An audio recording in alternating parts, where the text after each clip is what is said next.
Rolling. Lights, camera, and action. Welcome back to another episode of Back to the Bench TV. We're here for round 3 review podcast, whatever the fuck you like to call it these days. Adam, it's good to be here. We've been consistent with it. Back for another Monday podcast. How you feeling? Monday night. I'm feeling tired and my brain's not working, but I've got 30 minutes in me, I think. Especially after yesterday Arvo's performance by those mighty blue baggers that you love, mate. Yeah, we'll get into that, mate. It's been a big week. Been a big few days, hasn't it? It has, mate. It has. Very draining weekend, I reckon. Nail in the coffin Sunday, definitely. Yeah. But yeah, what's happened today? A lot of media today coming out about coaches, and then I saw Desi Freeman shot dead. Fair dinkum. Yeah. I didn't know that. Yeah, he got they shot. got him. Yeah, they finally got They the cunt. got the bastard. They got the cunt. Yeah. No way. Yeah, so living in a container. How long was he on the manhunt? How long was the manhunt on for? Six months? They shot the bastard. He's done. months, was it? He's gone. Is that? Yeah. No fair dinkum. Yeah, so Desi Freeman, it has to be. I cannot wait for the docos and the movies to come out about this guy. I got home. Cannot wait. Yeah. Teens is sitting on the couch and she goes... Tina's his mum, by the way. Yeah, my mum, she goes, you wouldn't believe it, Ads. Desi Freeman shot, living in a container for 6 months. No way. Yeah, hiding in a container. You're joking. I thought he was in the forest somewhere. I thought it was dead the whole time. I don't even know what he got convicted of. Like, what Shot the 2 cops. Oh, did he? Fair dinkum. Yeah, right. I think it's fair enough. Yeah, fair enough that he's dead. Yeah, when you shoot a cop, I guess you got to go. Yeah. Cops aren't going to let you live. They're not going to arrest you. Nah. Nah, they shot one of their own. Tony Mockbell. Yeah, Tony mate, Mockbell. No, just there. Don't go Oh, there. can't go there. Can't go there. Is he Lebo? Yeah, he's Levo, mate. Yeah. So you can't go there. I've got to be careful of that Do you know the bloke? I don't know the bloke, nah. No, you Just do. saying I can't go there. You know him. Mate, you massos just never know when to shut the fuck up. Next topic. Move on. Move on. Petrol. And if you cut that out, I'll never work with you again. Petrol prices. Yeah, I filled up before I came into the studio. They've cut, what, the tax today? Have they? Yeah, they cut the tax. Yeah, right. So I'm waiting for the day they say no petrol's left in the tank and I can work from home. You know what the problem is? What's that going to be? It's a simple supply and demand. That's all it was. The issue I was explaining to you the other day. Yeah, economist. It's all bullshit. So it's actually the consumer's fault that petrol prices have gone up because everyone's shitting themselves and going to the petrol stations and filling up their cars for no reason. You see them not just for no reason. You see those bastards filling up with jerry cans, tanks that they're bringing, and they're just overdoing it, taking all the petrol, taking all the petrol's, taking all the stations' petrol. So obviously, it's basic supply and demand. When the petrol goes, supply becomes more in demand, and the prices go up. Simple, like basic economics. Didn't know you were an economist, mate. The government has a part to play in that, in coming out into the mainstream media and saying, yeah, we've only got 30 days left. There's nothing wrong with 30 days left of petrol. There's nothing, going to be very clear, there's nothing wrong with that. Did you know that Australia, it's normal for Australia to have 30 days of petrol? Never knew. Well, that's the thing. Because I just watch the news. It's actually completely normal for Australia to have 30 days of petrol. And then the mainstream media come out and, obviously, the government did come out and say, yeah, we've only got 30 days, but they made it out to be like a bad thing. It's perfectly normal. People just lost their minds because 30 days, whatever. But maybe I'm rambling on here. Too much. Too much. All right, that's what Carlton does to you, mate. That's what I don't want to talk footy. I don't know if you guys can tell by our tones. We don't really want to talk footy. I'm not in the mood. I'm sort of exhausted. Like I said, the nail in the coffin was last night. Blues. It was just an ugly day, wasn't it? Very ugly day. Very ugly day. From the first bounce, that sun wouldn't fuck off. Nah. That was the worst sun I've experienced at a footy game in a long time. The whole fucking day, that sun was just on us. And it was just like for me, it was just like a story that just unfolds the same way as it always has. And you know what's fucked? I didn't enjoy one moment of it. No. Even when we were 45 points up, or 43 points up, whatever it was, I couldn't enjoy a second of it because you just knew, didn't you, Ads? So what's the point? You just knew that they were going to come back. What's the point of celebrating? They're a gutless, piss-sweet club, that Carlton Football Club, and I love them to death, but I hate myself for loving them. So are we conditioned now to expect this to happen? 100%, Every half time we go into, we're up by 6 goals, 7 goals, we've got to expect, we're going to fall away in the second half. Yeah, it's just the reality of it. And when I posted that video at half time, basically shitting myself saying, it's coming, they're going to come back. I couldn't sit still. I was actually scrolling through the feed at halftime as well, and there were a lot of Carlton supporters posting the same thing, posting the same type of content. And that just goes to show how much our fans lack faith in our football club, in our team, to hold a lead like that. Because any other club in the AFL, I'd like to think, holds a lead like that. What other chokes can you think of in the last 10 years? Honestly, I reckon Carlton's are the most. Yeah? In the last 5 years, under Voss, I think it's been the same pattern. You reckon? 100%. Name another time we've choked a 40-point lead. Not necessarily choked. Oh, Richmond, round 1 last year. Yeah, and even like games where we've been 40 up and just won by a point. Yeah, plenty of those. Like- I'm saying whenever we actually lost. But it's the same pattern though, whether you lose or win. It's the same pattern. Sometimes you're lucky and you get you get a win over the line. Yeah. Like last year we had Charlie Curnow. In those games where he might have 10 minutes of brilliance and he bails you out, and it's like, okay, we played shit for a half, we fell away, but Curnow kicked 4 in 10 minutes and we win. Saved us. And we forget about it. Exactly right, Like, yeah. okay, we'll watch the tape, that's fine. But end of the day, we won, so we won't worry about it too much. If Kerner was playing last night, Probably he might have. He might have, we win. No. I But don't think so. but you just said if he had that 10 minutes of brilliance, I'm just saying 3 or 4 on the board. My point is this pattern has happened time after time in the last 5 years under Voss. And it's been mitigated by Charlie Curnow having that brilliant quarter. Yeah, right. And who's there to replace Charlie Curnow? Brody fucking Kemp. Yeah. Can I just say, he has to be the most confusing footballer there is on this planet. I feel so sorry for him. He got drafted as a big body midfielder. Didn't work out. Couldn't crack into the Carlton midfield at the time, which is absurd because when did he get drafted? 2019? Correct me if I'm wrong. What pick was he at? First 17. Pick 17 to 2019. Yeah. Got drafted as a midfielder, ladies and gentlemen. Worked this one out. Goes down a back pocket. He was like a half-back flanker. Then he moved back to the back pocket. Sort of found a role there. But then for some reason, for whatever reason it was, with Charlie Curnow on the team, Kemp found himself as a forward pocket, even high half forward. Couldn't work it out. Now he's that main man in the forward line. You've got Harry Mackay centre half forward. You've got Brody Kemp full forward. Are you telling me He's not that guy, no. he's going to have the same effect, same output as Charlie Curnow? That's effectively who he's been replaced by. And then people try to hide that and try to cover that with the fact, oh, we've got Florin, we've got Haywood up there, we've got Ainsworth up there. Yeah, but where's our fucking spine? Yeah, those the spine's guys gone. Exactly. Those Haywoods and Florence need to be built around your Curnows and your De Konings and your main pillars. Exactly They're your right. cherries on top. They're not your cake. No, they're not your cake at all. Yeah. They're not your ingredients, mate. Exactly. They're not the ingredients that go into the cake. They're the flashy cherry on tops And the icing around the sides that make the cake look good. That's what they are. And I feel like the club tries to feed this narrative like Hayward's the next big thing. Like Hayward, all due respect, was a very good player at Sydney. He was a good player without being a star. Yeah. A B plus. There has to be a star. A B plus. No. That's all he was. And everyone thinks, oh, he's taking Curnow's role. He's that next A grade forward. He's not that guy. Yeah. And it's just ridiculous to think that. He's not going to come in and kick 50 goals. Yeah. He should be built around your Curnows. And that's where I think they've stuffed up. Are Carlton capable of kicking 100 points this year?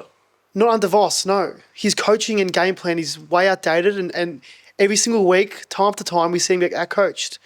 He'll put out his plan A.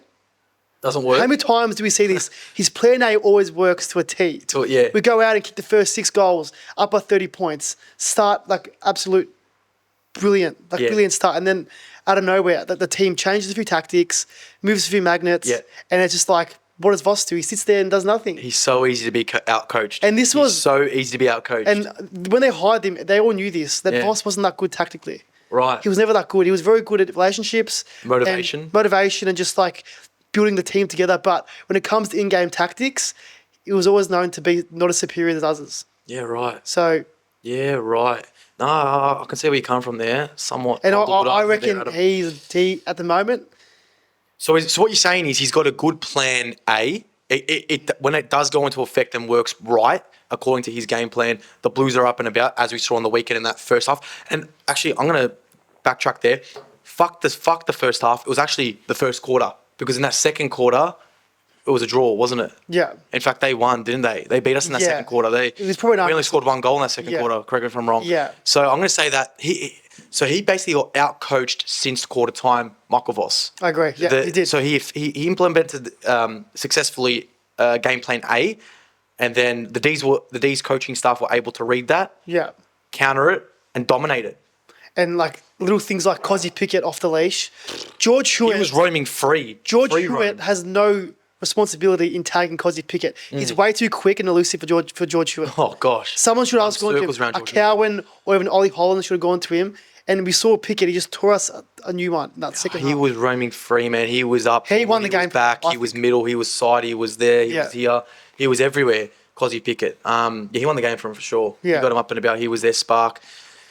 But yeah, the Blues have some severe problems. Nothing new there. Would have been nice to get a win on the board just to sort of have something, have somewhat of a pulse for season 2026. But there's nothing there. There's no heartbeat there, is there, for the Blues? I truly think that Michael Voss has lost the players. Yeah, And if he he's lost them a long time ago, mate. and I'll tell you that for free. if he's not careful, he'll lose a new generation of supporters. The way he's going, because there's only so much supporters can take. Yeah. Like, this is so different to every other year of, like, even like 2018, 2019, finishing bottom fours. This is so different because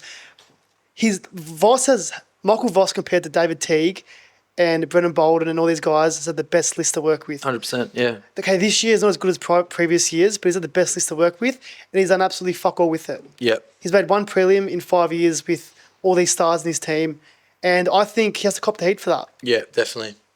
He's got to face the music, but it's a very Carlton thing to do to just hire and sack.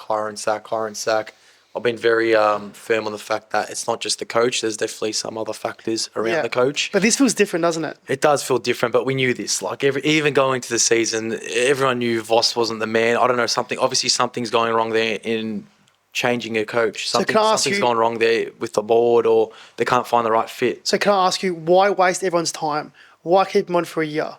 Why not call it at the end of 25? Voss, we know you're not good enough. Yeah, what I'm saying is something's genuinely gone wrong. Maybe they haven't landed who they thought they could. Yeah. And they tried to get someone. We heard those rumours about Fly McRae. Do you believe those rumours? Personally, I don't, because I think it's just so far-fetched to get someone like Fly McRae. He's just settled in. He's won a premiership at Collingwood, but like, he's only been there for 3-4 years? Yeah. Fly? Hey, like, he's going to be there for the next 3-4 years. Yeah. Why would you go for him? He's just like established himself. Mate, we'll get on to Collingwood later on. In fact, fuck it, I might say it now. I see Collingwood knocking on the door of the top four. Top four? Knocking on the door. I'm not going to say they're top four this year, but don't be surprised. You've heard it here first. I'm not sure if anyone else has called out about this or made this statement, big call, whatever the fuck you like to call it. But do not ride Collingwood off this season. I know a lot of their fans have come out and say we're not expecting anything. They've flown under the radar. No one's talking about him. But I'm telling you, that Fly McRae bloke, one thing he's got is the playing group, is the supporters, and is the belief that no matter where they are, no matter what list they've got, they can contend. Yeah. They'll be knocking on the door of the top four this year. Guaranteed, Collingwood. And they love and embrace the underdog mentality. 100%. Every year when they've written off, I don't think there's been one pre-season in the last 5 years, maybe bar the premiership winning pre-season, that media have come out and said Pies will finish top four or win the flag. Every year they've written off. And I feel like they love that. That's 2023, Kane Corns, when he came out and said, nah, their list is too old, too slow. And they look at that, they won a premiership that year. Yeah, it feeds their hunger. I fucking oath it does. But even more so now, because they're not even worth talking about now, Collingwood. They're in no one's mouth. I haven't heard anyone say nothing about Collingwood like they have in the previous years. Obviously, they're getting spoken about, but not to the extent they were in the previous years. So now it's scarier because everyone's basically forgotten about them. They're not expecting anything from them, but you forget they're an organisation built off belief, built off motivation, built off winning. Yeah. They've got a winning culture there. And regardless of who the 22... It doesn't matter, mate. It doesn't matter. One soldier goes down, another soldier steps in. They play their role so well. 100%. So that's the nucleus of a good football club. Exactly right. Exactly right. And, you know, if those rumours were right about Carlton trying to grab a Fly McRae, in your dreams, Carlton. But that just goes to show how much we envy that football club. Can I say one thing as well? We want what they got. Go for it. I want to say one thing. Yeah. Carlton's selling out a senior coach. I think they made an active push at the end of 2025. Didn't get the man they want. Yeah. But can I just say, and I've said this to you before, the appointment of Adam Simpson, to me, rings alarm bells. Because in what earth does a senior coach who's made a prelim need a consultant? Yeah, it's a wank. In what earth does a coach made a prelim need a consultant? Yeah. Yeah. So Adam Simpson, does Craig McRae need a consultant? No, man. Does Chris Fagan need a consultant? Absolutely not. Like, I just think when you need to bring in this guy to help mentor Michael Voss, it just shows that we don't trust our man. Yeah. And then that just spirals down to the playing group. And that's why I say I think the players don't trust Voss. If the board don't trust Voss, the players don't trust Voss, the fans don't trust Voss. I think, mate, there's no way he comes back from this unless something ridiculous happens. He's definitely gone. And if you look at their fixture, the Blues, up until the bye in round 13, I think, they could be on one win until the bye. They could. So do they win or lose against North? I think they lose. I think they lose too. I said they'll win against Melbourne. I was wrong. I just think... Where's the next win coming? There's North, then there's Adelaide, we get belted there. There's Collingwood. No. Then we got... Bulldogs, I think. Fremantle. In Fremantle. Nope. Then we got St Kilda. That's going to be interesting. 50-50. Home game for us, 7:30 on a Saturday. What do you reckon? Nah. You reckon? No, we don't bet the Saints. I'll touch on the Saints. They've always had our measure. They have. every year. They So have. no, But I think there's a bit more in it now. I got no confidence in that game. I think there's a bit more in it now. For obvious reasons. I'll get into that later. Brisbane and Brisbane? No. Jeez, mate, that's round 9. That's round 9. If they're So far we've got 1 win. if they're 1-8, Barely convincing win against Richmond, by the way. if they're 1-8, let me tell you, Michael Vossi's gone. I'll pack his bags for him. Genuinely, Jeez. he's gone. Do you reckon he'll even survive it? Do you reckon he'll survive to round 10 if that's the case? If we're losing every game up until then? It's interesting. When has a coach ever been sacked When do you before call round it? 10? When do you call it? Do you call it? Because I think they may as well rip the Band-Aid off now and just fucking call it. Yeah. Because everyone knows he's just not the man. Yeah. We all can see it. So what's the point of wasting everyone's time? Just call it now at round 4. But they won't do that because it doesn't happen. No. They'll back him until the bye, like they always do. Happened with Bolton. They gave Teague the whole year. Like, they won't... It's just so fucked. Another Carlton coach is going to get ridiculous. sacked. Another Carlton coach is getting sacked. My gosh. Anyway, let's move on. Let's talk about the Saints, who aren't doing much better than Carlton. So have that, you tossers, honestly. Look, I know I'm going at St Kilda and I'm very biased against them. I don't respect that organisation. They've done sweet fuck all. Considering that they're the oldest club or one of the oldest clubs in the AFL. One flag in 60 years? Absolute nothing club. And you supporters have got stuck into me, and rightly so, on social media. My reels and TikToks have gone well against those St Kilda fans. I'm sort of hate watching. In fact, I am proudly hate watching on those Saints. You know what? I somewhat feel sorry for the fans. Oh, not really, no. Because it's such a irrelevant club. I don't feel sorry for no one. Nah. I'll be honest with you. Yeah, you're a cunt. I'm a cunt. I'm a prick. But that's beautiful, isn't it? Yeah. It's the beauty of football, isn't it? Yeah. And you know what? So, just on that, a St Kilda fan reached out to me by the name of... I want to shout him out. Name and shame the cunt. No, he's a great guy. He's a great guy. Listen to this. Let me just get... His name's Domo. He carries the Italian flag in his bio. Shout out to you, Domo. You reached out to me on Tuesday last week and you said, to be honest, I hated your posts bagging St Kilda. You are right. How good is our game that we have this rivalry? Mate, you're a star.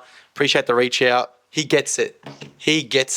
Footy is built off this rivalry. Imagine we didn't have this hatred. Imagine we're all nice. Yeah, imagine we didn't have this hatred and despite for one another. Yeah, that's right. Imagine like we didn't have that. There'll be no football. There'll be no excitement, no thrill towards the game, no adrenaline.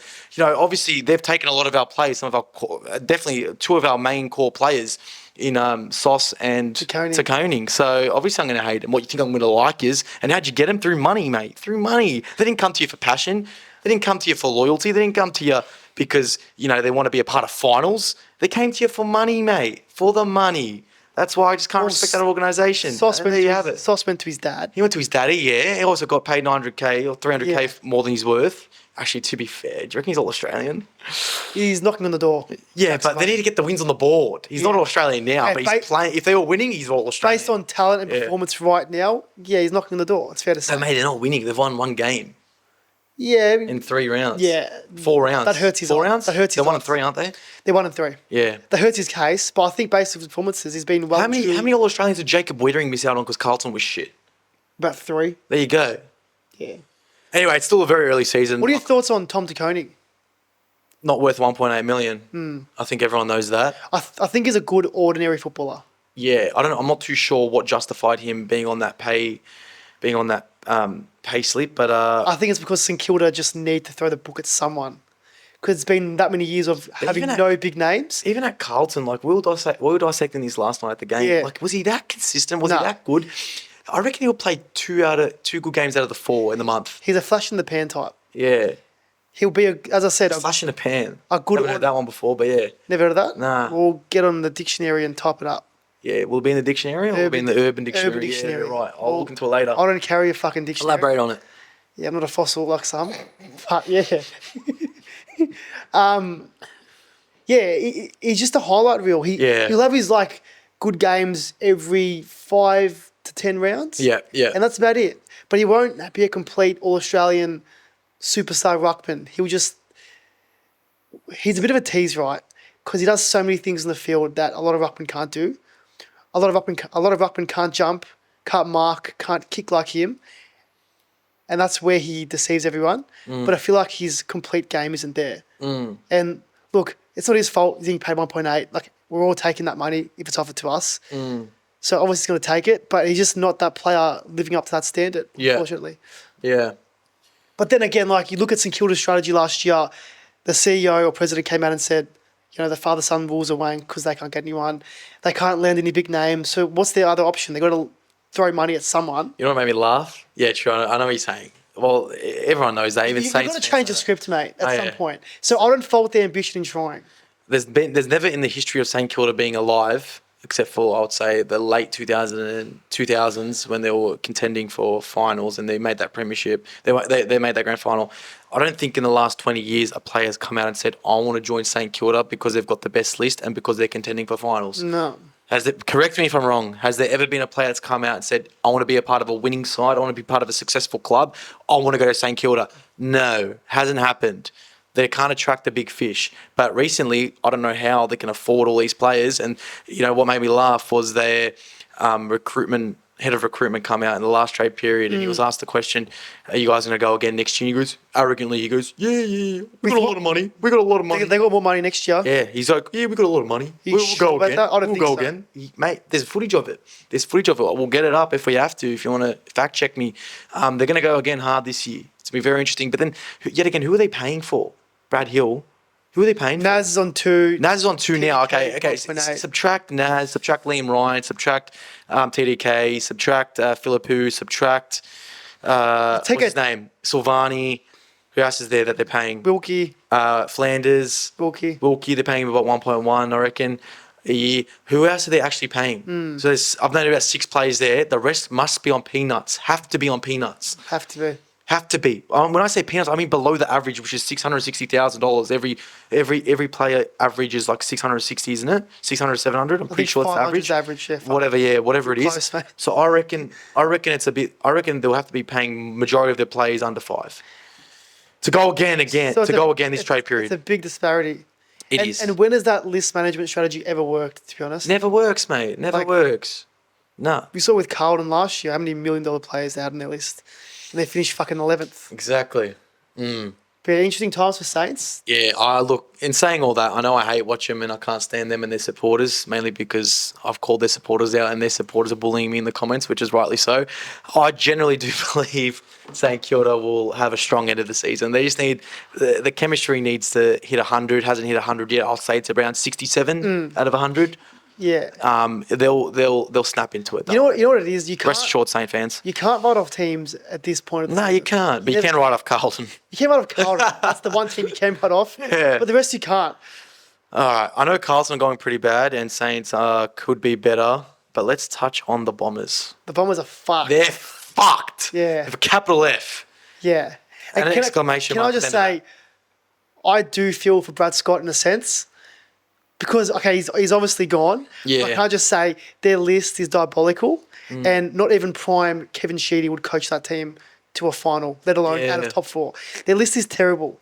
So shocking. I think they are where they're meant to be. Yeah. They should be there. Their list profile. I can't believe how they got it so wrong in their recruitment. Yeah, we spoke about this last week. Yeah. It's come out more this week, though. Yeah.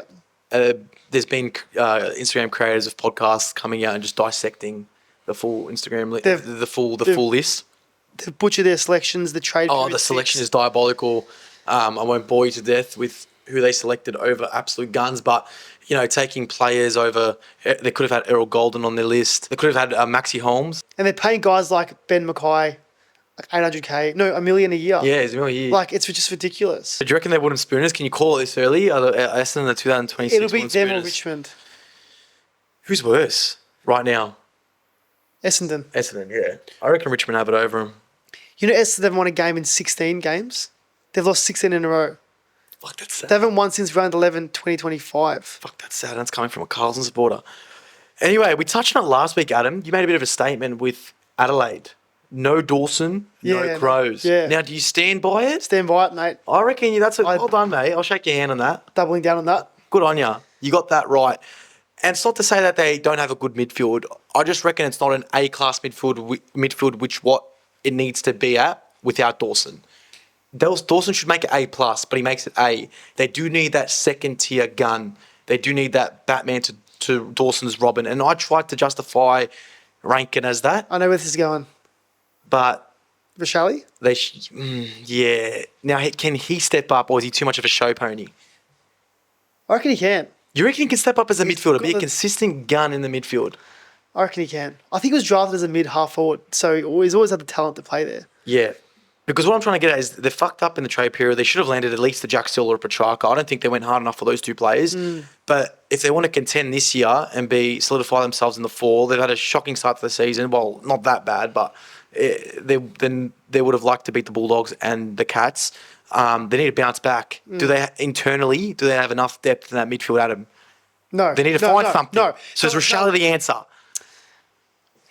The jury's still out. He's still got work to do and a point to prove, but he can be. The potential's there. The potential's there. I'm not going to say yes or no right now. Right. You don't want to. I think it's a tough one. Yeah, it's a tough one. He's played a handful of games there, mate, in the midfield. Yeah. Like, he was exceptional on Friday night. Yeah, he was. On Thursday night, sorry. He had a goal in 31, 32. He was exceptional. Somewhere around that, yeah. But I'm not going to sit here and say he can be And the a black guy to go with it. He's had one game. Fair enough. So- It needs to come from somewhere. Can I just say one thing I want to touch on? Because it pisses me off. Yeah. These fucking goal celebrations that these AFL players do. Want to be EPL players. Literally, Yeah. I don't see Idolising other I sports. don't see fucking Erling Haaland do an AFL celebration. Yeah. I reckon it's just such a wank. Yeah, it is. Like, have your own unique celebration. Literally. Why are you copying other people? It's so bad. It's a actually wank. so cringe. It's cringe, man. It's really, really cringe. They've been doing it for years. I feel like it hasn't got called out enough. Why are we idolising another sport? Let's be arrogant Exactly. a bit. Yeah. Like, create your own legacy and your own Trying to think. memes and your own celebrations. Can we think of players that had a trademark celebration? I didn't mind the can opener from Jezza Cameron, but he didn't do it enough. It was a trademark. Was it? No, I know, but Buddy had that. Yeah, That's easy. Like that's it's kind of like not much to it. He had that like fist pump. Like Yeah, why isn't there like a standalone assigned celebration for a player? I'm sure there has been. trying to think. These Surely he's been a ones? player. You got that one. What Eddie Betts? Eddie Betts had his own celebrations. Did he have these? No, that's Mesut Ozil. Oh fuck. No, didn't No, Eddie Betts had these ones. Yeah. What's that? Him and Mitch Robinson. Yeah. What does that mean? Yeah, I don't know. What does that mean? I don't want to know. This is the thumb in between the two fingers. What Let's do go you- like this. What do you reckon it means? What does that mean? I genuinely don't know. You know. I don't know. You know. How the fuck would I know? I don't know. Him and Mitch Robinson in 2010. They got to bring back that shit, man. They got to bring back their own generic. Stop idolizing other sports. Bring It's fucking wank. Bring back your authentic celebrations. Fuck off the EPL, mate. They're doing Exactly, their own thing. yeah. And they're 10 times, 20 times, let alone I was dare to say it 50 times bigger than AFL, mate. Just don't fanboy these guys. Yeah, See Errol Goulden doing the Yokeras. Yeah. And like, Shally did the Spider-Man thing. He loves it, Rochelle, yeah. And like Ginnivan doing the Rashford. Like, mate, cut it out. It's so cringe. I agree, mate. I agree. I'm Yeah. with you on that one. I'm glad you agree. That's a good call out, Adam. Great call out. Now, moving on, the Eagles, they've made it 2 on the trot. What do you reckon? Do you reckon we're going to see in bottom 4 ads, or are they going to be contending for that wild card? Mate, 10th position. Mate, you're fucked. You've lost the plot. Eagles top 10. They beat Port and Port. Are we saying Port's a good side? I don't know. I would have expected them to be better than West Coast. It's round 4. They're round 3, round 4. So you reckon they won't win another game for the next 10 I'm not rounds? saying that. I'm just saying I think they'll improve steadily this year. Maybe Yeah, right. 6 or 7 wins. 6, 7. But I'm not going to say like, Don't ever do that shit again, bro. yeah, I won't do it. Oh, clip that. Don't ever do that shit again. I'll never do another podcast with you Yeah, again. fair enough. Nah, that's valid as. I don't know why I did that. wanker. Brain fade. Anyways, yeah, sorry. I just to think cut your train of top thought. 10's a ridiculous call, mate. I'm not saying top 10. I'm saying, are they said going top 10. Will they fight for that 10th spot? You said top 10. I didn't say top 10. Did I say top 10? Maybe I did. Yeah, you I'll said stand top 10. by it if I did. Nah, no, mate. Come on, let's get real here. I'm West just saying, Coast- pretty impressive. I wasn't expecting them to beat Port in Adelaide. Yeah, I didn't expect it either, to be honest, but I don't rate Port either. They lost to North. I thought it was a brain fade. I'm not going to lie. I just thought that was a brain fade by Port Adelaide. I thought they would have bounced Maybe. back and Who been knows? good enough. Who knows?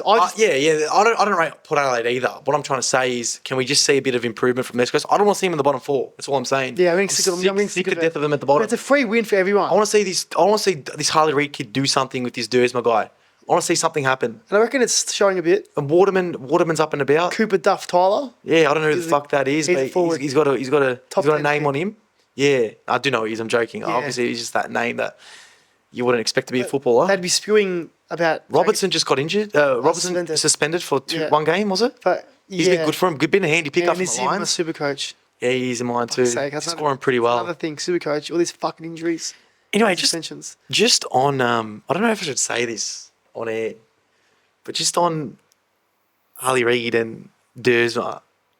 You know where I'm going with this? Yeah, I do. Apparently they're roommates. Yeah. Which is great to see. You want that for chemistry and cohesiveness and team collaboration and just overall vibe. And there's a bit of a mutual But I believe relation. that, something came across my desk over the weekend. I think it came from... Popped on the front by your boss. Yeah, amongst other things, Or your Brody employee. Holland, not to mention. Yeah. Now, I'm not sure. I'm not too sure if I should bring this to light because it could be complete and utter bullshit. But I've heard it from a couple of people. Have you actually? I have Like even since yesterday? since you told me yesterday to be specific. Oh, so today you heard something Yeah, I asked around, interesting. and I've heard it's not complete bullshit. Anyway, the fact of the matter is, How did Reed used to date Dersma's sister. Should we get into this? you can always cut it? Oh, I'm just curious, mate. I'm curious. I want to know if anyone has any information out there on how that ended. I want to know. I'm not going to speculate. I'm not going to say what I've heard. All I'm saying is I've heard a few things. Now, I just find it interesting that they're roommates. Is that something you could get over? Actually, let's not get into it because then we have to get into what they're getting over exactly. Yeah. But Personally, no. personally, Fuck no. No chance. Yeah. Footy's footy. Does footy prioritise over personal life? You only get a 10-year window in football, You reckon? ideally. 13, 14? Well, let's just call it 10. Yeah. You want to make the most of it, make your coin. You're retiring at 28. I'm just saying, like, some players do, mate. Some people don't make it past 25. Yeah, right. Yeah, true. You know what I mean? Yeah, I know what you mean. That's fair. So you couldn't get past. You couldn't Hey. move past it. You couldn't move past it. Fuck no. Fair enough. I couldn't either, for sure. Lucky I don't have a sister. Oh, Because I'd be worried about you. despite. Whoa. What was that supposed to mean? I think we all know what it means, but far out, that's a bit. Jeez. Yeah, right. Want to touch your sister, mate? Relax. What? She looked anything like you. Want to touch it? Oh. Oh. Anyway, I was going to say something really fucked. All right, moving on. All right, that's just bullshit. All right, yeah. If you got any information on that, feel free to reach out in the DMs. Not to expose anyone. I'm just genuinely curious. Like, Yeah. I just want to answer what's going on in my mind.